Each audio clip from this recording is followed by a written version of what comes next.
이제 대략적인 설명을 하였고요. 칠판을 보시면서 이렇게 생각을 할게요.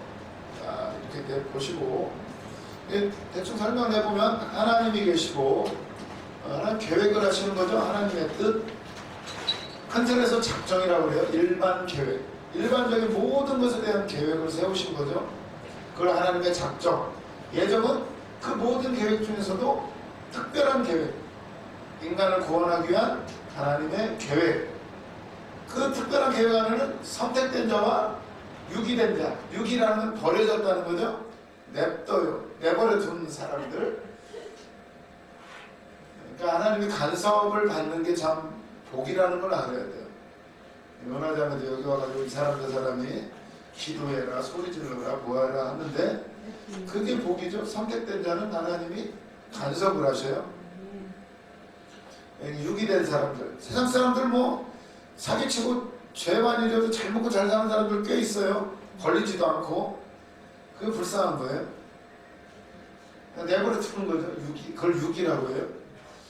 하나님의 창조, 영적 세계를 창조했고 물질적 세계를 창조하시고 섭리, 하나님 창조하시고 그냥 내버려 두시는 것이 아니라 다 간섭을 하셔요. 쉬운 말로 간섭. 자존. 자존이라는 말이 이제 우리 조유한 교수님께서 쓰신 용어이고 우리 책에는 이제 뭐라고 나오죠? 성기 파트를 보면 조유한 교수님이 필기한 것을 이렇게 제가 칠판에다 해놨어요. 참조를 하시면 생각의 틀을 잡는데 아주 유용을 할 거예요. 자존이 아니라 이제 우리 책에는 보존이라고 하는 이거 혹시 필기를 잘못한 거 아닌가요? 모르겠어요. 아무튼 이게 보존. 하나님이 천지 만물을 보존하시는 거죠. 그리고 협력이에요. 인간과도 협력하시고 여러 부분에서 협력을 하시면서 통치하셔요. 다스리시는 거죠. 그걸 이제 하나님의 섭리다. 하나님이 어떤 이단들이 생각하는 것처럼 하나님은 멀리 계시고 이신론, 그걸 이신론이라고 하죠. 내버려 두신다. 이게 아니라 사실은 보이지 않지만 보이지 않는 하나님의 손길이 우리를 통치하고 계신다. 이걸 알면 돼요. 그러면 본격적으로 이제 교과서를 보도록 할게요. 그래서 이제 교과서 128페이지를 보시면 이제 하나님의 작정에 대해서 이제 정의를 앞부분에 내리고 그 뒷부분에 보면 뭐 여러 학파들이 있었다. 사실 이 하나님의 작정 교리를 많이 논하는 교파는 장로교, 우리 개혁주의 장로교고 나머지 사실 루터 신학도 초기에는 이 예정을 많이 강조를 하다가 후반기에 들어가서는 굉장히 감리교 쪽 웨슬레 그쪽으로 굉장히 넘어갔다. 알미니우스주의라고 하죠. 이 자유주의를 강조하는 쪽 알미니우스주의 뭐 이렇게 얘기를 하는데 아르미니우스라는 사람이 하는데 이게 이단으로 정제되었었는데 이걸 가지고 아르미니우스 뭐 이렇게 하는데 굉장히 감리교. 근데 사실 요즘에는 신학이 많이 서로 통합이 됐어요. 그래서 이제 감리교 목사님들도 사실 설교하는 거 보시면 비슷해요. 다 순복음도 마찬가지죠. 순복음. 우리도 사실 장로교도 순복음. 우리도 막 뜨겁게 부르짖고 손뼉 치고 드럼도 치고. 옛날에는 안 그랬죠. 장로교는 어디서 기타 치고 드럼 쳐 경박하게 라고 생각했지만 지금은 다 섞였어요. 그리고 순복음도 이제는 신학교가 아주 뻔듯하게 세워져 가지고 굉장히 많이 교리적으로 발전이 많이 됐어요. 그래서 이제 거의 차이가 없어요. 특히나 우리나라는 아주 믿음이 뚜렷해 가지고 그렇게 되었다. 역사적으로 보면 요즘 자유주의 신학에서는 이런 예정이라는 거 별로 중요시하지 않아요. 사람들은 뭐 거의 인본주의적이니까 이런 사람들은 아주. 그러나 성경으로 봐야지. 성경. 우리는 어디까지나 성경을 기준으로 해야 되니까. 그 다음 페이지 넘어갈게요. 129페이지 B번 하나님의 작정에 대한 성경적 명칭들 쭉 나오면서 두 번째 줄 하나님의 작정은 만사 만물에 관계하는 넓은 범위의 하나님의 영원한 계획을 의미하고 이렇게 나오죠. 이게 정의죠. 아까 다 설명한 거예요. 큰 범위, 천지 만물 전체를 다 향한 하나님의 계획, 이걸 이제 하나님의 작정이라고 얘기를 하고, 예정은 특별히 하나님의 작정 안에서도 구원에 관계하는 좁은 범위의 것을 가리킨다 이렇게 나오죠. 좁은 범위, 구원 파트가 이제 예정, 많이 들었어요. 칼빈의 예정론 이렇게 있잖아. 알아두시고, 뭐 구약에 나오는 용어들, 지성적 용어, 결의적 용어, 결의적은 결단하는 거죠. 하나님 결단을 내리신 거죠. 이렇게 하겠다, 딱 작정을 하신 거예요. 그 다음에 여기서 유의해야 될 것은 하나님 작정하실 때 어떻게 작정하시나요? 아마 하나님이 수천 년 고민을 하셨을까요? 여기는 시간이 없는 세계예요. 창조되고 나서 시간과 공간이 해와 달과 별이 만들어지고 우주가 창조됐으니까 시간이라는 개념이 있지, 여기는 시간의 개념이 없는데요. 그냥 논리적인 순서일 뿐이에요. 하나님이 고민을 몇 분 하셨을까요? 수천 년 하셨을까요? 하나님 우리하고 다르죠? 우리는 막 몇날 며칠 고민을 해야 되지만 하나님은 똑딱 다 아시죠? 싹 다 아셔요. 그래서 이런 부분들 항상 생각을 하시면서 구약의 용어들, 신약의 용어들 뭐 한번 읽어보세요. 뭐 주권적 의지, 생각, 의지, 뜻, 원하심, 기뻐하심, 뭐 이런. 그러니까 하나님의 뜻은 하나님 기뻐하시는 계획이죠.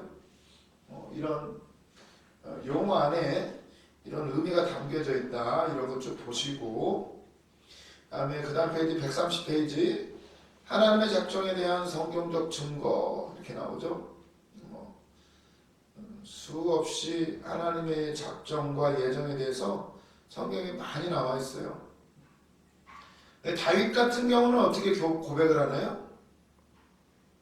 모친이 나를 죄악 중에 잉태하였사오니, 그런 대목이 나오죠. 굉장히 아주 신학적 깊이가 있는 말이죠. 죄악 알고 봤더니 이미 인간은 죄 중에 태어난다는 얘기를, 모친이 죄악 중에 나를 잉태하였나이다. 내 손과 발이 만들어지기 전에, 내 내장이 창조되기 전에 이미 하나님은 나를 선택하셨나이다. 생명록에 내가 태어나서 하루도 되기 전에 생명책에 기록되었나이다. 이게 이제 시편에 나오는 말씀들이에요.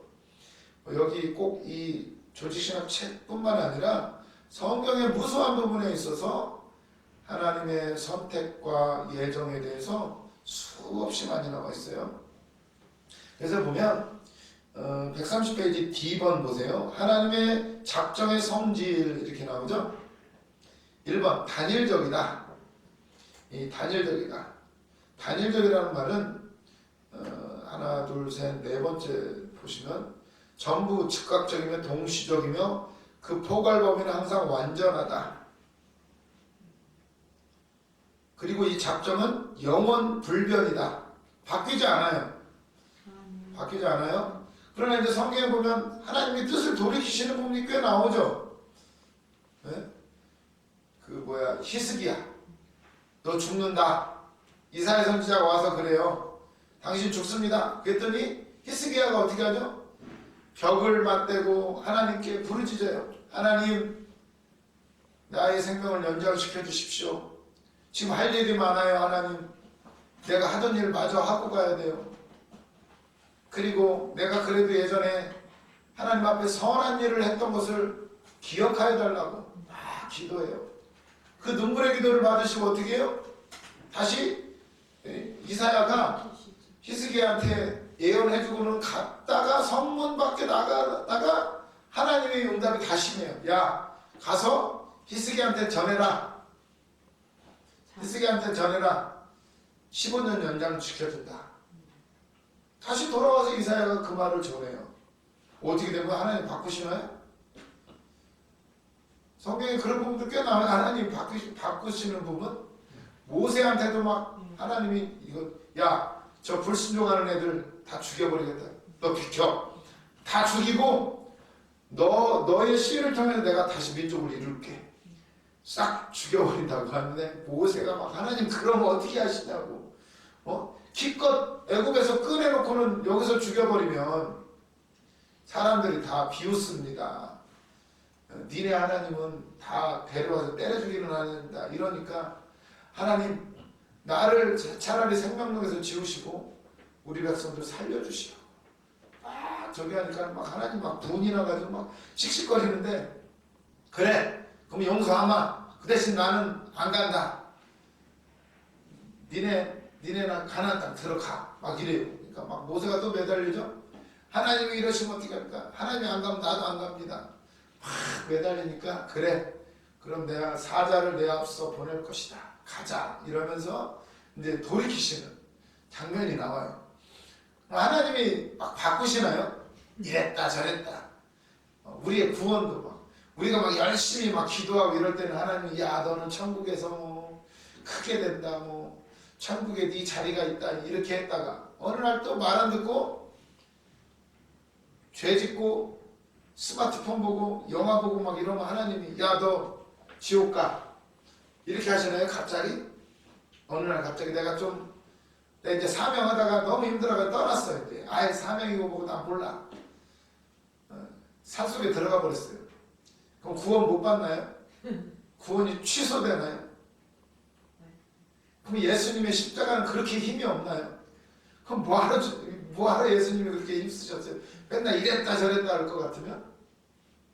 이런 것들을 종합적으로 생각을 해보면 하나님 변하지 않으신다는 거예요. 하나님의 작정. 그런 성경에 나온 그런 표현들은 그 신인동역론이라고 하죠. 우리 신인동성 뭐 또 어렵게도 어려운 말도 쓰지만 인간이 이해할 수 있도록 그런 하나님의 심정을 우리를 향한 하나님의 그 안타까운 마음들을 표현하기 위해서 그렇게 하시는 거예요. 그러니까 우리가 그러지 말고 돌이키자 이런 얘기를 하는 거죠. 성경에 보면 막 저주도 굉장히 많이 나와요. 이사야, 에레미야 너희들은 포로로 끌려가고 내가 너희들을 다시는 보지 않을 것이고 막 그런 말들 막 저주를 받을 것이라고 막 바벨론, 에돔, 애굽 뭐 그것뿐만 아니라 유대인들, 이스라엘 백성들한테 대한 저주들이 얼마나 많이 기록되어 있는데 그러다가 희한하게도요. 그 모든 예언서를 보면 저주 한참 퍼부어놓고는 뒤에 딱 갑자기 내가 너희를 이제는 떠나지 않을 것이다. 내가 너희에게 성령을 부어주고 너희들을 이제는 복된 생으로 인도할 것이다. 갑자기 그렇게 또 바뀌어요. 그런 걸 보면은 무슨 뭐 하나님이 뭐 화냈다가 또 마치 뭐 애인하고 사귀는 것처럼 그런 표현을 쓰는 것은 우리에게 알아듣게 하시려고 인간의 그런 어떤 마음과 비슷하게 표현한 거예요. 그래서 우리가 뭐 국어 시간에도 배우잖아요. 뭐 의인법 뭐 이런 식으로 하나님 신이시지만 우리 인간이 이해할 수 있도록 그렇게 표현을 해놓은 게 바로 성경이에요. 그래서 성경을 전체적으로 다 읽어보면 그 하나님의 큰 뜻, 마음을 우리가 조금 엿볼 수가 있어요. 그래서 이 조직신학 책은 그냥 써진 게 아니라 성경에 나오는 얘기를 전체적인 것을 이렇게 요약 정리를 했다고 보면 돼요. 근데 칼빈은 그래서 기독교 강요라고 했죠. 강요. 요약해서 강해. 설교하다 뭐 이런 뜻이 되겠죠. 기독교 강요. 이렇게 이제 그게 바로 조직신학 책이에요. 그게 왜 이제 이단과 싸우는 과정 속에서 만들어져요. 그래서 이단도 참 어떻게 보면 그것도 하나님 손에 있어요. 이단이 나타나는 때를 보면 우리 기독교가 나태해졌을 때 뭔가 매너리즘에 빠지고 자꾸 신앙이 습관화되어져 갈 때 이단들이 나타나요.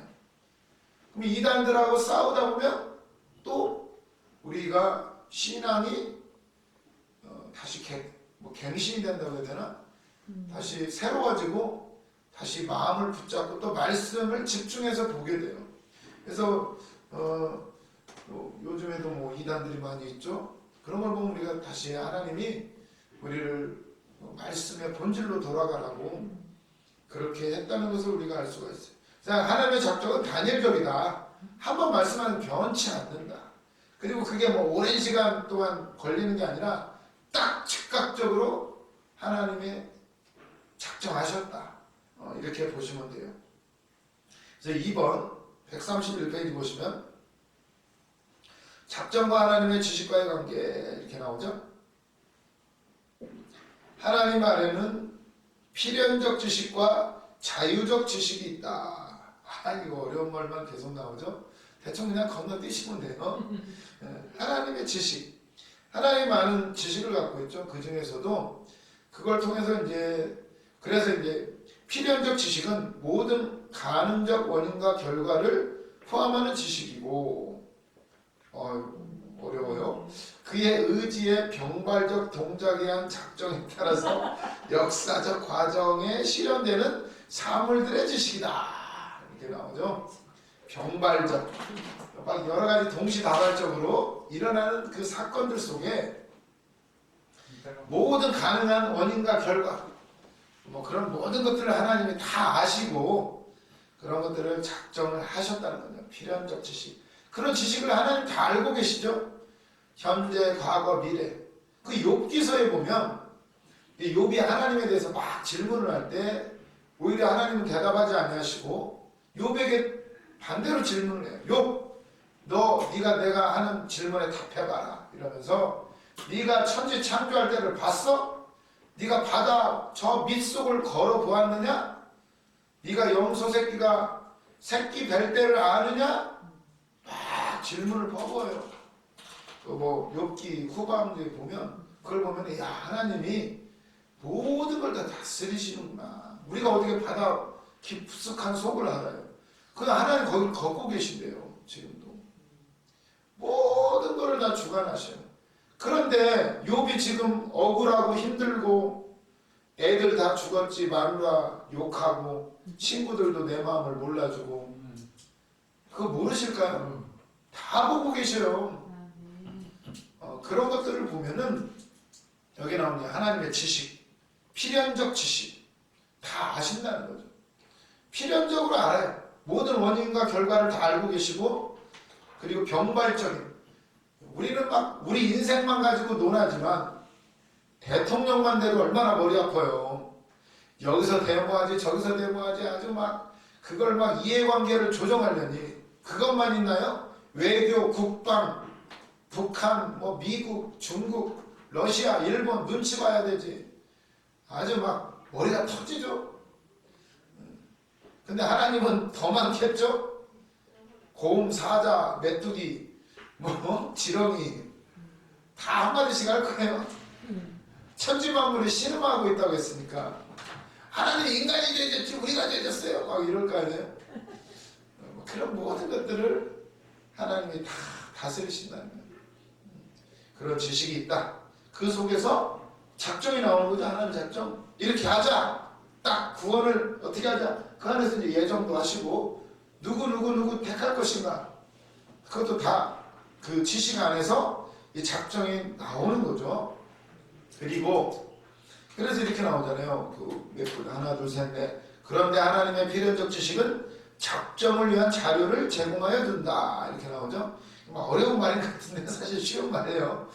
이런 말이고 그리고 저 밑에로 조금 내려가 보면 하나님의 작정은 그의 자유적 지식의 기초이다. 뭐야 또 이게 자유적 지식. 그리고 하나님의 필연적 지식은 자유적 지식. 자유적 지식에 대해서 정의를 안 내려놨네. 대충 감은 오시죠? 보면 하나님의 작정은 그의 자유적 지식의 기초이다. 그리고 하나님의 필연적 지식은 논리적으로 볼 때 작정보다 앞서지만 그의 자의적 지식은 논리적으로 작정에 뒤따른다. 이렇게 나오죠. 필연적 지식 다음에 작정.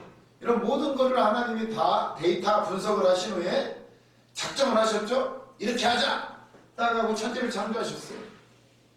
그리고 나서 어떻게 자유적 지식. 아마 이게 섭리하고 관계되는 것 같아요. 자유적 지식. 그 때때에 맞게 하나님이 이제 하나님의 지식을 사용하셔서 이제 일들을 진행해 나가시는 거죠. 아마 그것과 이거 읽다 보니까 이렇게 우리가 생각을 해볼 수가 있어요. 참 어려운 말들을 많이 썼는데 다 그런 얘기들이에요. 이거를 왜 어려워질까요? 우리가 하나님에 대해서 다 알 수 없기 때문이에요. 이렇게 어렵게 꼬아놔야 빠져나갈 구멍이 생겨요. 쉽게 써놓으면 사람들이 질문을 할 거 아니에요? 그럼 못 빠져. 법이 왜 어려워요? 사실은 빠져나갈 구멍을 만들어 놔야 돼요. 그래서 법을 어렵게 써놓는 거예요. 쉽게 써놓으면 사람들이 다 달라들 거 아니에요? 왜 법이 이런데 왜 이러냐? 근데 나중에 어떻게 법관들이 이거 봐라 이렇게 써있지 않느냐 이게 이런 뜻이다 이러면서 빠져나가는 거죠. 거의 대부분 그런 게 많아요. 그래서 논문, 박사들 굉장히 어려운 말을 많이 쓰죠.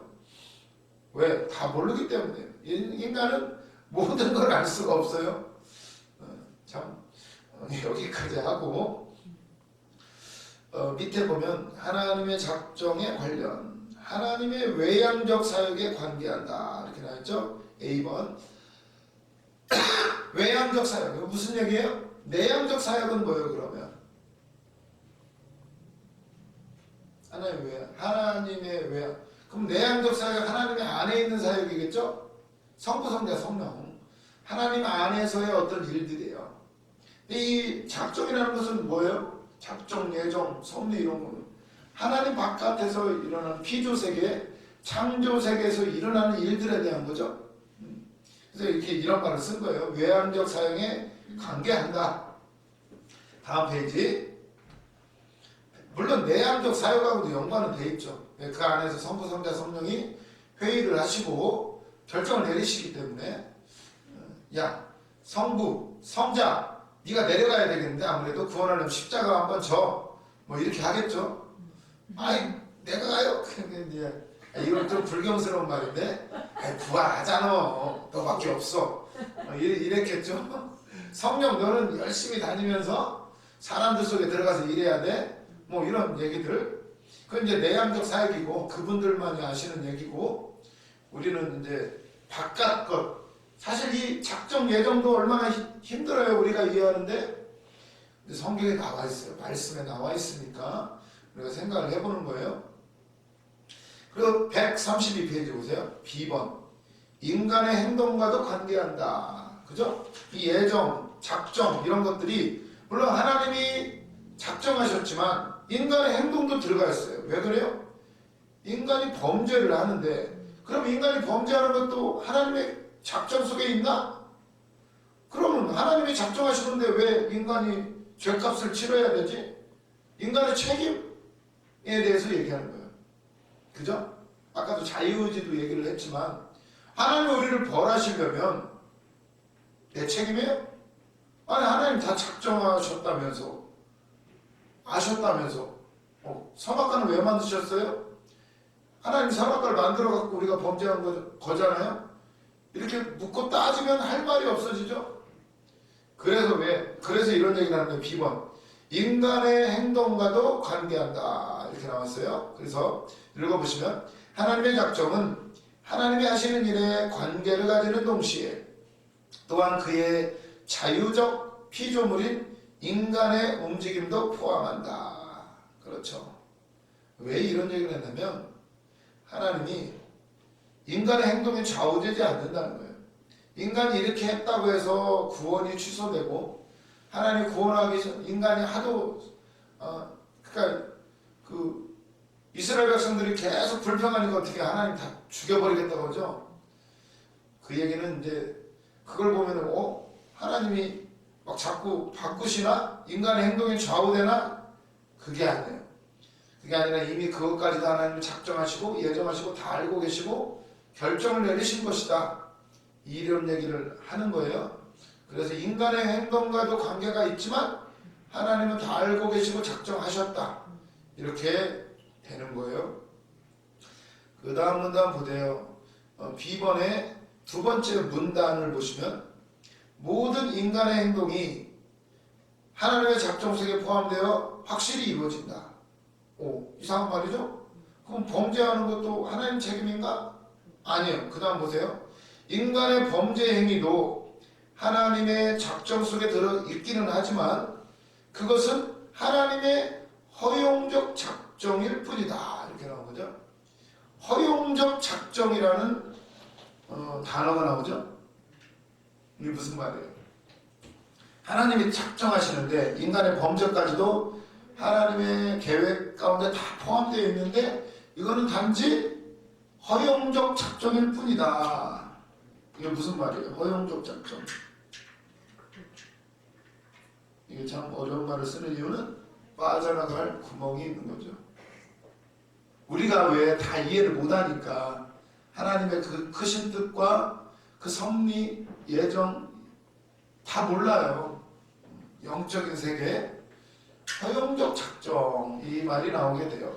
그래서 이제 자유의지하고 굉장히 관계가 있는데 허용적 작정이기 때문에 범죄하려는 인간 그냥 하나님 잠깐 내버려 두시는 거예요. 다 아시지만 허용하셨다. 그래서 여기에서 허용되었기 때문에 그건 뭐 여기에 자유를 주신 거예요. 인간에게 자유의지. 네가 선택할 수 있는 권한을 준다는 거예요. 선택을 못하고 하면 어떻게 돼요? 인간을 로봇처럼 만들어버려요? 프로그램대로? 로봇가 사랑을 하나요? 그게 사랑인가요? 그렇게 할 수밖에 없게 만들어놨어요. 그리고는 인간들이 하나님께 막 사랑합니다 하나님 경배하고 찬양하고 이 재미가 있을까요? 하나님 만들어놓고 재밌나요 그게? 로봇 만들어놓고 절 받고 막 기뻐해요. 나를 존경하는구나, 나를 사랑하는구나. 재밌나요 그게? 진짜 재미는 뭘까요? 둘이 막 티격태격하면서 둘이 줄다리기도 하면서 마음이 넘어올 때 그 서로 진짜 존경하고 사랑받는 그 마음에서 우러나오는 자발적인 그걸 할 때 인간은 행복을 느끼죠. 자발적으로 순종 꼭 시켜서 하는 거는 참 시키는 사람도 괴롭고 시킴을 당하는 사람도 괴로운 거죠. 근데 하나님 원하시는 게 그거예요. 자발적인 선택. 하나님 사랑합니다. 서로 인격적인 교제. 그걸 원하시는데 그래서 우리에게 선택권을 주신 거예요. 자유의지. 진정한 사랑, 값어치 있는 그 사랑을 하나님 하기를 원하시는 거예요. 아주 자유의지가 중요한 거예요. 그래서 이게 바로 허용적 작정이라는 거예요. 하나님 다 하시고 어떤 부분에 있어서는 선택권을 주셔요. 우리 사명자도 어떤가요? 나면서부터 넌 사명자야. 목사님들 자식들 그렇게 키우면 어떻게 되죠? 너 무조건 목사해야 돼. 그래서 삐뚤어지는 사람들 꽤 있어요. 목사님 아들들인데 왜? 이해가 안 되는 거죠. 내가 하고 싶은 게 있는데 왜 목사만 해야 돼? 애들이 막 엇나가요. 그런 것처럼 허용해 놓으시는. 근데 사명자들 하나님 어떻게 하시나요? 내버려 둔 것 같은데 차츰차츰 여기 맞고 저기 맞고 필연적으로 보면 사명길로 오게 돼 있어요. 그게 이제 허용적 작정이라고 해야 되나?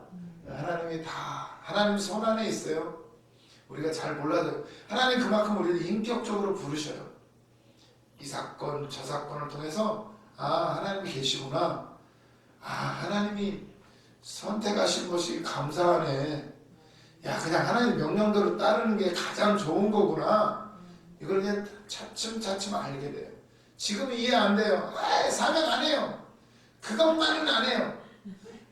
그러죠. 그럼 나가봐. 나가면 뭐 별거 있어요? 나가면 직장 나가는 거 편해요?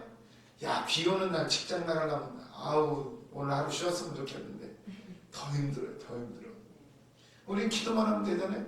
하나님 기도하면 응답 주시고 사랑하는 아들아 어디 일본에 가서 선교해라. 가면 돼요. 갈 때 하나님이 돈도 주시고 사람도 붙여주시고 기도하면 딱 매달리면 또 어디로 가야 될지 알려주시고 얼마나 재밌어요. 내가 생각한 것보다 하나님 더 큰 일, 놀라운 일을 이루셔요. 깜짝깜짝 놀래요. 와, 하나님이 이래서 나를 부르셨구나. 하나님 감사해요. 앞으로 더 얼마나 더 큰 일이 있을까요? 기뻐하면서 기대하면서 가는 굉장히 기쁘죠? 근데 내가 내 멋대로 살려면 어떻게 하나요? 막 고민해요. 계획을 세워요. 식당을 차렸어요. 이게 잘 될까? 사람들이 어떻게 많이 오게 할까? 해도 어떻게 돼요? 오면 좋은데 안 되면 막 장사 안 돼가지고 고민하고 또 종업원을 뒀는데 종업원이 금고에서 돈을 조금씩 빼가네요. 이걸 두드러 잡어. 잡자니 또 소문 안 좋게 나면 알바생도 아무도 안 올 것이고 조금은 허용을 조금 눈도 감아줘야 돼요. 약간 어쩌면 이 허용적 작정, 인격적인 관계, 자발적인 순종을 이끌어내는 거기까지 하나님 우리를 참아주시고 부르시고 또 그렇게 되게끔 우리를 만드셔요. 그 과정 가운데 우리가 있어요. 때로는 병도 걸리고 망하기도 하고. 그래서 이 모든 인간의 행동이 하나님의 작정 속에 있다는 것은 확실하지만 범죄 행위, 여기서 우리가 이 설명을 하는데 조금 애로사항이 있어요. 책임. 그거 우리 책임 아닌데? 이런 말을 하는 사람들 때문에 참 신학자들이 허용적 작정이라는 용어를 만들어냈어요. 근데 성경에 나와요. 근데 성경을 다 읽어보면 사람들이 선택을 하게끔 하나님이 놔두셔요. 그래서 이 허용적 작정이라고 우리가 하도록 하자. 이 허용적 작정은 하나님 앞에서 앞으로 일어날 범죄 행위에 대하여 그들이 이성적 피조자들의 자유적 동의에 의하여 발생하는 것을 허용하신다는 것이다. 그래, 자유지. 니들이 선택한 거야. 그러니까 니들은 죄값을 치러야 돼. 이런 말을 하나님이 하실 수가 있게 되는 거죠. 그러므로 하나님은 인간의 죄 행에 대하여 책임을 지지 않으신다. 죄값을 니들이 줘. 이런 얘기를 하는 거죠. 나는 너희들이 선택할 수 있도록 권한을 주었어. 인간의 죄에 대한 책임은 전적으로 인간에게 있다. 이렇게 나오는 거죠. 그래서 보면은 인간 편에서 하나님은 이렇게 다 작정을 하셨지만 우리 인간 편에서 한번 생각을 해보세요. 인간이 죄를 지을 때 행동할 때 어떻게 하나님에 대해서 생각을 하나요? 야, 이거 하나님의 작정 안에 들어가 있어. 내가 이거 범죄를 하면은 내가 범죄자가 되고 지옥에 가야 돼. 아니지. 하나님의 작정 안에 내가 들어있으려면 나는 지금 선한 행동을 해야 돼. 이러면서 행동을 하나요? 고민을 하면서? 안 그래요. 생각 거의 안 해요.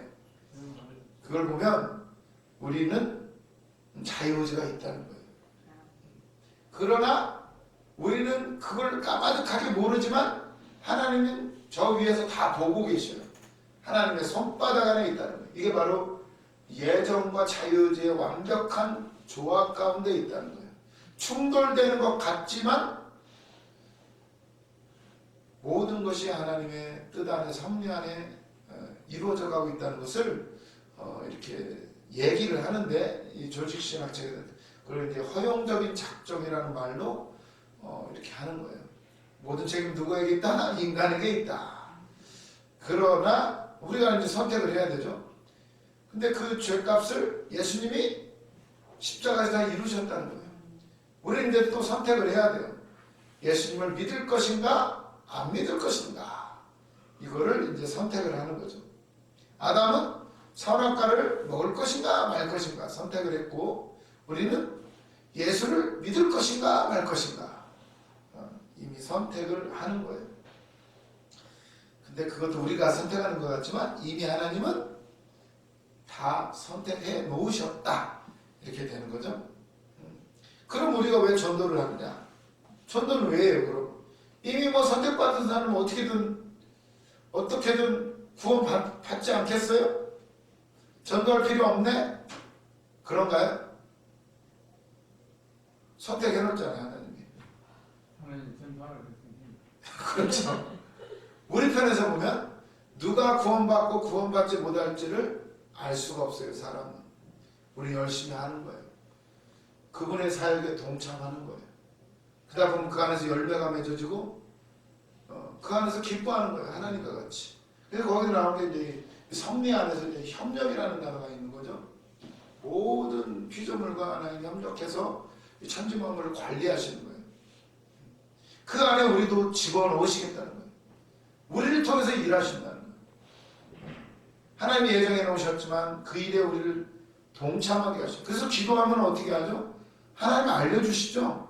야, 누구누구 전도해라. 이런 감동을 주실 때도 있고, 마침 그 사람이 힘들어할 때 마침 내가 전도를 해서 그 사람에게 딱 그 말씀이 들어가서 감동감화가 일어나고 성령이 역사하시고 그 일들을 통해서 때로는 헌금도 나오고 때로는 병든 자에게 손을 얹었는데 고쳐져가지고 성령이 역사해가지고 그 사람의 믿음이 들어가고 그 감사에서 또 헌금이 나오고 교회가 세워지고 또 선교가 나가게 되고 간증을 하게 되고 이 모든 일들 통해서 때로는 우리가 앞날을 보지 못하지만 얼마나 재밌어요.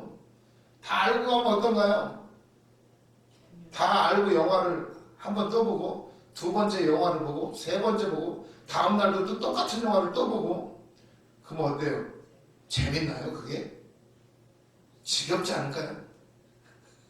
특별하게 말고 재미없어요. 맨날 아무리 재밌는 영화도 매일 봐봐요. 그래서 하나님은 우리를 재밌게 하시려고 앞날을 모르게 하셔요. 그건 하나님의 주권에 속한 영역이에요. 앞날을 모르지만 그분을 신뢰하고 우리는 나가요. 나를 통해서 일하실 것, 그리고 내가 전도할 때 하나님 그 귀한 일을 통해서 그 전도의 미래라는 것을 하나님이 기뻐하신다잖아요. 고린도전서에 보면 전도의 미래라는 것을 예수 그리스도는 세상이 보기에는 미련한 것이지만 우리 믿는 우리에게는 하나님의 능력이라 고린도전서 1장에 나오죠. 이런 모든 부분들이 인간의 행동과도 작정이 연관이 돼 있어요. 우리가 그냥 알고 짓고 모르고 짓는 것 같지만 다 하나님의 손바닥 안에 있다. 그러나 허용된 부분이 있다. 그래서 우리 책임이다. 예수를 믿고 안 믿고 하나님은 다 열어놓으셨지만 우리 책임이다. 열심히 우리도 믿어야 된다. 이런 얘기를 하게 되는 거죠. 4번 보세요. 작정은 그 행동 자체가 아니고 실행하려는 결정이다. 그죠? 계획이죠, 계획. 작정. 좀 실행적인 부분 섭리라고 할 수 있어요. 창조, 실행 부분이죠. 섭리. 계속 도전하시고 운행하시고 통치하시는 부분. 이렇게 이해하시면 편하게 될, 다 연결이 되어 있어요. 한 세트야, 이게. 작정, 예정, 창조, 섭리. 하나님 다시 주관하시는 거죠. 자, 2번 133페이지 하나님의 작정의 특성. 1번 신적 지혜에 기초되었다. 이거 우리가 다 알 수는 없지만 그러나 우리는 믿고 이해하기 위해서 힘써야 된다. 이렇게 나오죠. 다 이해되진 않지만 힘쓰고 애써야 된다. 그래서 우리가 기도하는 거죠. 그래서 말씀을 보는 것이고 알고자 막 고민을 하는 거예요. 그다음 어느 순간 하나님이 통달의 영을 주셔요. 그냥 입으로 딱히 표현을 못해도 뭔지는 알아요. 어렴풋이 그분의 사랑, 그분의 은혜 어떻게 입으로 다 표현을 해요. 나에게 주셨던 그 체험들 꿈만 꿔도 그걸 다 어떻게 다 표현하나요? 다 표현하기 쉽지 않아요. 2번 영원적이다. 하나님의 작정은 영원해요. 뭐 헷가닥 왔다 갔다 하는 게 아니에요. 한 번 변치 않으셔요. 보세요. 표현이 아주 잘 되어 있죠. 하나님 안에는 시간적 계기가 없기 때문에 어떤 의미에서 보아도 하나님의 모든 행위는 다 영원적이라고 할 수가 있다. 그죠? 하나님은 시간과 공간을 초월하신 분이죠. 그렇기 때문에 하나님의 모든 행위는 다 영원하다. 그렇지만 하나님의 어떤 행위들은 시간 안에서 성취되기 때문에 그것들은 영원적이라 하지 않고 하나님의 시간적 행위라고 한다. 그렇죠? 이 창조 피조 세계 안에서 이루어지는 일들, 그걸 역사라고 부르죠. 하나님이 영원적이지만 또 하나님의 시간적 행위도 있다. 이렇게 말을 합니다. 그러나 하나님의 작정은 하나님 밖에 있는 사물과 관계를 가지면서도 그 자체는 신적 존재 안의 행위로 남아있으므로 이것은 엄밀한 의미에서 영원적이다. 이렇게 말하는 거죠. 하나님 바깥에서 일어나니까 시간 속에 있으면서도 또 하나님 안에서 이루어지는 일들이 있기 때문에 또 영원하다. 이렇게 표현하는 거죠. 참 말을 너무 잘하는 것 같아요. 그러니까 괜히 신학자들이 아니겠죠. 하나님 지혜를 주셔서 알게 하시는. 그런 거로 하나님의 작정 안에 여러 요소들의 순서는 시간적으로 볼 것이 아니라 논리적인 순서로 볼 것이다. 그렇죠? 이게 사실은 뭐 시간적으로도 따질 수가 있지만 사실은 하나님의 영원이라는 시간 안에서 보면 논리적인 순서일 뿐이에요. 그래서 뭐 기도가 먼저냐, 말씀이 먼저냐, 또 뭐가 있죠? 계란이 먼저냐, 닭이 먼저냐, 뭐 여러 가지 따져 보아도 영원이라는 하나님의 시간 앞에서는 무의미한 논쟁들이에요. 우리는 영원적으로도 보고 또 논리적으로도 생각을 해보고 현실 세계 시간 속 안에서 생각을 하면서 이걸 전체적으로 이해를 하면은 하나님의 그 뜻 어렴풋이나마 이제 우리가 짐작을 하게 되는 거죠. 그래서 이 영적인 세계에 깊이 들어가신 분들이 뭐 모세나 이런 사람들이 이 성경을 쓰는 거죠. 난 참 성경은 놀라워요. 그런 세계가 있기 때문에 읽는 사람마다 다르게 깨닫고 조금씩 깊이만큼 깨달아 알아들어가요. 참 놀라운 세계죠. 하나님의 말씀의 세계. 설교 듣는 순간에도 듣는 사람의 신앙의 수준 따라서 다르게 알아듣죠. 그런 것처럼 참 다른 세계에, 그러나 아무튼 영원하다. 끝에 보면 그러므로 하나님의 작정은 모두 영원한 동시성을 가진다. 우리는 이렇게 시간 순서대로 일어나는 것 같지만 사실 동시다발적으로 한순간에 이루어지는 세계예요. 그래서 우리가 깨닫는 건 오늘 한순간이죠. 막 고민하고 했었는데 어느 한순간에 다 깨달아져요. 기도의 깊은 세계, 성령이 우리를 촥 깨닫게 하시면, 우리 고충만 목사님께서도 그런 표현을 자주 쓰시는데 믿음은 오래 믿었다고 깨닫는 게 아니라 어느 한순간에 깨달아진단 말이에요. 그게 뭐 은하장 같은 거 늦게 왔다고 뭐 뒤처진다? 아니에요. 성경에 그래서 먼저 된다, 나중 된다.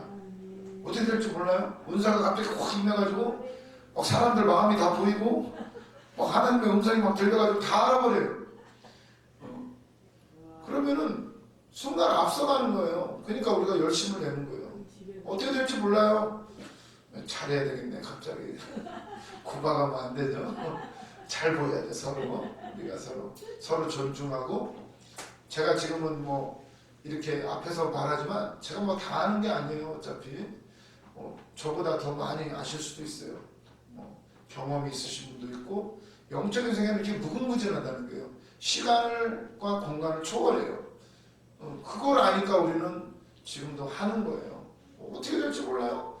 확 불이 임하면 어떻게 될지 몰라요. 그걸 믿고 우리는 막 부르짖는 거예요. 영원적이다. 동시적이다.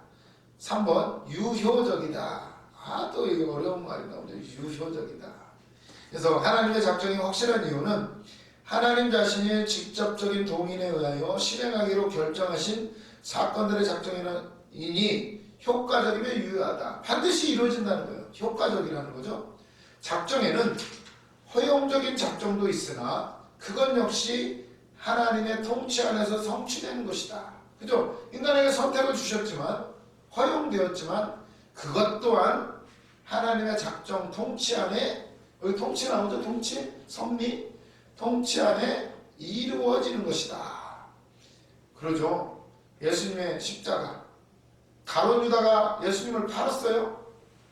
근데 그것도 하나님의 계획 가운데 있어요. 가룟 유다가 팔아야 예수님이 팔려가고 또 빌라도가 재판을 해야 분명히 꿈에 빌라도 마누라가 꿈을 꿨죠. 저분 저분 좋으신 분이라고. 여보 저분하고 관계하지 마. 빠져 당신은. 근데 빠질 수가 없어요. 빌라도가 정치적 상황을 보면 굉장히 정치적 입지가 위태로웠어요. 굉장히 위태로워가지고 이 사건을 잘 해결해야 인정받아야 이 사람이 여기서 지금 이 자리에서 쫓겨나느냐 지금 뭐하느냐 이런 아주 그런 상황이었어요. 아주 골치 아픈데 거기에 있었어요. 어쩔 수 없이 그걸 해결을 해야만 돼요. 그리고 유대인들의 눈밖에 나면 안 돼요. 그러니 그들이 원하는 대로 들어줄 수밖에 없을 수밖에 없는 상황이었어요. 그가 선택하는 것 같은 꿈까지 꿔줬지만 알려줬지만 어쩔 수 없이 불의한 재판을 할 수밖에 없었어요. 어쩔 수 없어요. 사실 우리가 선택할 수 있나요? 어쩔 수 없이 목구멍이 포도청이나 죄를 지을 수밖에 없는. 하나님 다 아셔요. 거기서 우리를 끄집어내시기 위해서 예수 그리스도를 보내주셨어요. 예수님을 택하면 처음에는 손해받는 것 같지만 그 나중이 얼마나 좋은지 몰라요. 그걸 알게 하시려고 그 믿음의 세계를 우리 이끄시는 거예요. 처음에 이해 안 돼요. 사명 이것만은 아니되옵니다. 근데 나중에 보면 진작에 올걸. 에이씨 진작에 알았으면 내가 이 고생을 안는데 이 소리가 나와요. 그러려면 기도해보세요. 말씀을 읽어보세요. 하나님의 뜻 안에 들어가 보세요. 조직신학은 바로 이걸 이렇게 정리해 놓은 거예요. 그래서 보면 어디까지 나갔어요? 유효적이다. 아무것도 하나님의 계획을 좌절시키지 못한다. 허용적 작정이 있지만 하나님은 인간에게 좌우되지 않아요. 그 무엇도 하나님의 계획을 좌절시키지 못해요. 가룟 유다 좌절 못 시켜요. 빌라도 좌절 못 시켜요. 다 하나님의 뜻 안에 있었어요. 불변적 4번 불변적이다. 아무도 변경시키지 못해. 하나님의 작정을. 여기 보시면 여기 나오네요.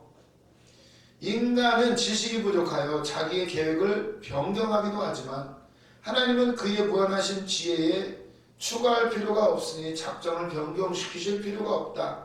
무한하시고 불변하신 하나님이며 신실하신 하나님이신데 한 번 세운 작정을 변경시키겠는가? 이러면서 하나님께서 후회하시고 뜻을 돌이키셨다고 하는 것은 신인 동형 동성적 표현에 불과한 것이다.